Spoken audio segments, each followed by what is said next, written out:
Go on. Fantastic. Hello bloggers and welcome back to the Leadership Blog. My name is Errol Lawson.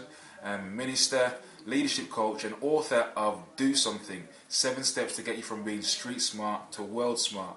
And as usual, we've got great input for you today from this time I have with me Dr. Rev Jim Masters, fantastic communicator and speaker and great leader. And we're going to learn some leadership principles from Dr. Masters today that I believe are going to inspire you, going to challenge you and equip you to be a better leader. So without further ado, here is Dr. Jim Masters. Good afternoon, Dr. Jim Masters. How you doing, mate? Yeah, fine, thank you. Yes, great, very mate. good. It's a real honour to have you here with us today on our Leadership Blog. Thank you. And you know, we're always talking about leadership here. Right. Those that kind of check out this blog are perhaps emerging leaders or leaders who are kind of on the beginning stage of their leadership journey.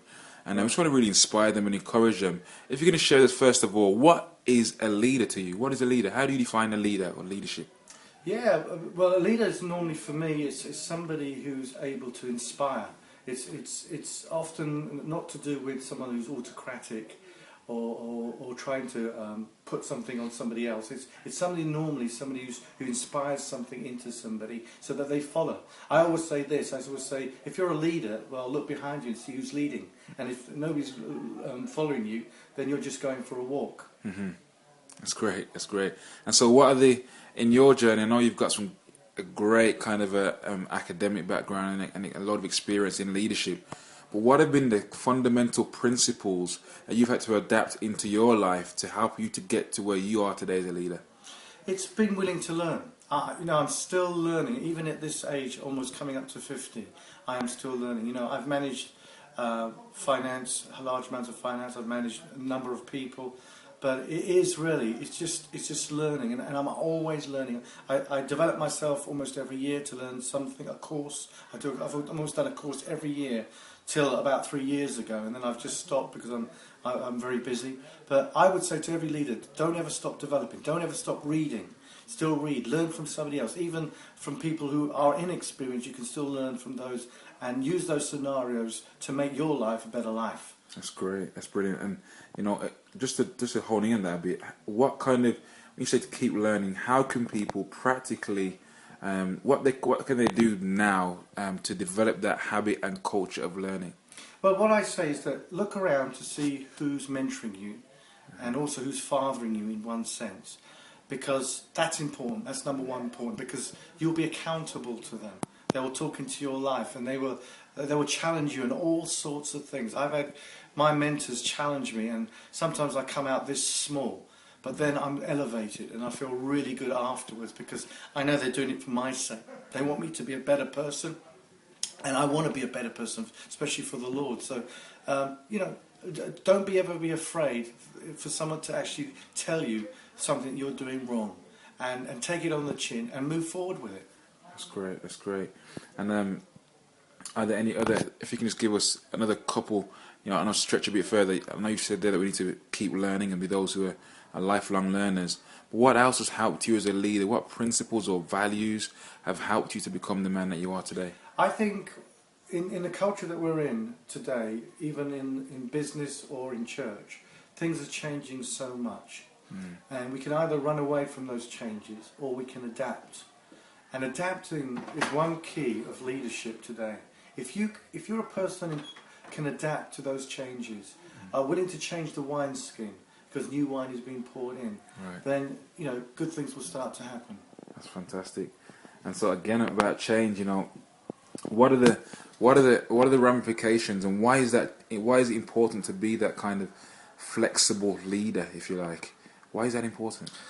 Well, if you take scripture, Jesus came in and into a Jewish culture, and when he came into the Jewish culture, he was bringing change into that culture. He was showing people there's a new paradigm shift. There's a new thinking in terms of salvation.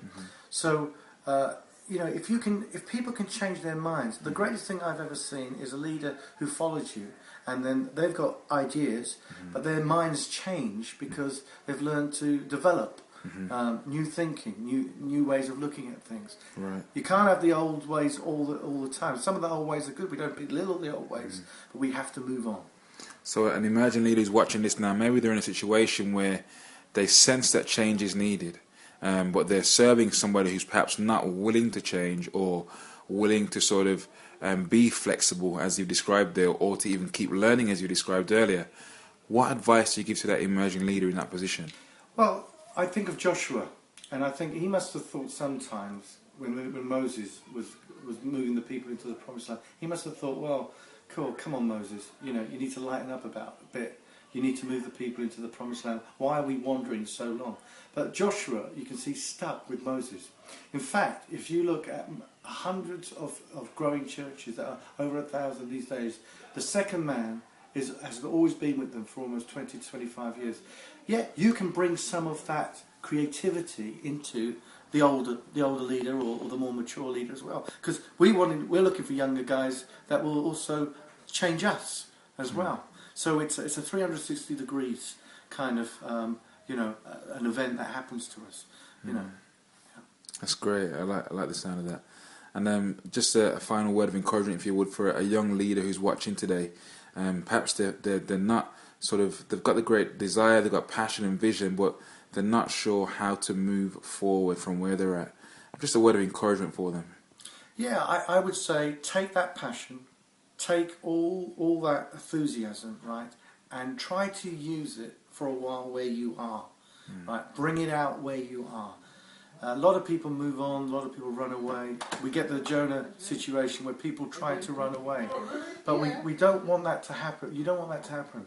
You want to try to bring that creativity and development where you are.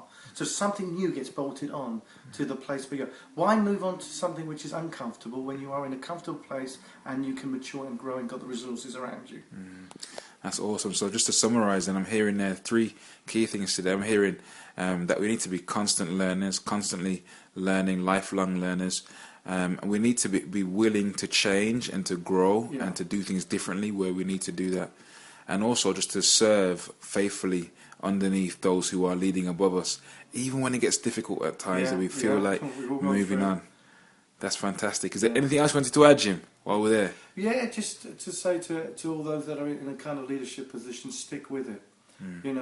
Sometimes we give up too soon, but you just need to stick with it and keep chomping at the bit. And I believe that God will help you, especially if you are a praying person and you keep consistently under an open heaven. God bless you guys. Thank you. Bye. Bye-bye.